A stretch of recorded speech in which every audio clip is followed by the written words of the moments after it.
21 years అబ్బాయికి, 18 years అమ్మాయికి పెళ్లి చేసుకోవాలంటే వయసు లీగల్ గా. అవునవును లీగల్ గా లెట్ us assume 18 ఇయర్స్ అమ్మాయి పెళ్లి చేసుకుంది, 18 సంవత్సరాలు కంప్లీట్ అయినాక 21 సంవత్సరాలు కంప్లీట్ అయిపోయిన తర్వాత అబ్బాయి పెళ్లి చేసుకున్నాడు. వాళ్ళిద్దరికి 22 ఇయర్స్ లో బాబు పుట్టాడు అనుకుందాం.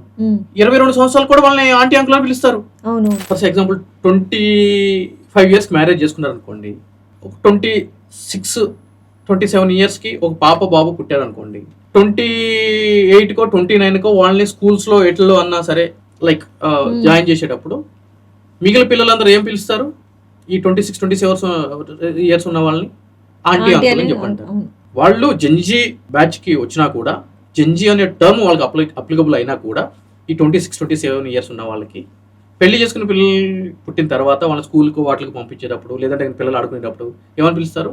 ఆంటీ అని పిలుస్తారు, ఆంటీ అంకుల్ అని పిలుస్తారు. రైట్, జనరల్ పర్సెప్షన్ అది.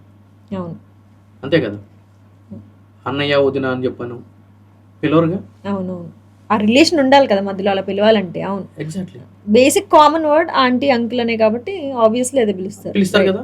ఇప్పుడు దాని అర్థం ఏంటి అని అంటే కనుక అదే భూతు పదము నో కాదు కదా. No. అలానే భారత రాజ్యాంగం ప్రకారము 21 ఇయర్స్ అబ్బాయికి, 18 ఇయర్స్ అమ్మాయికి పెళ్లి చేసుకోవాలంటే వయసు లీగల్ గా. అవునవును లీగల్ గా లెట్ us assume 18 ఇయర్స్ అమ్మాయి పెళ్లి చేసుకుంది, 18 సంవత్సరాలు కంప్లీట్ అయినాక 21 సంవత్సరాలు కంప్లీట్ అయిపోయిన తర్వాత అబ్బాయి పెళ్లి చేసుకున్నాడు. వాళ్ళిద్దరికి 22 ఇయర్స్ లో బాబు పుట్టాడు అనుకుందాం, 22 సంవత్సరాలు కూడా వాళ్ళని ఆంటీ అంకుల్ అని పిలుస్తారు. అవునవును అంటే ఎలా ఉందంటే పెళ్ళి అయిపోయింది కదా నువ్వు ఇంకా ఆంటీవి, పెళ్ళి అయింది కదా నువ్వు అంకుల్వి అంటారు. అవును పిల్లలు అంటారు.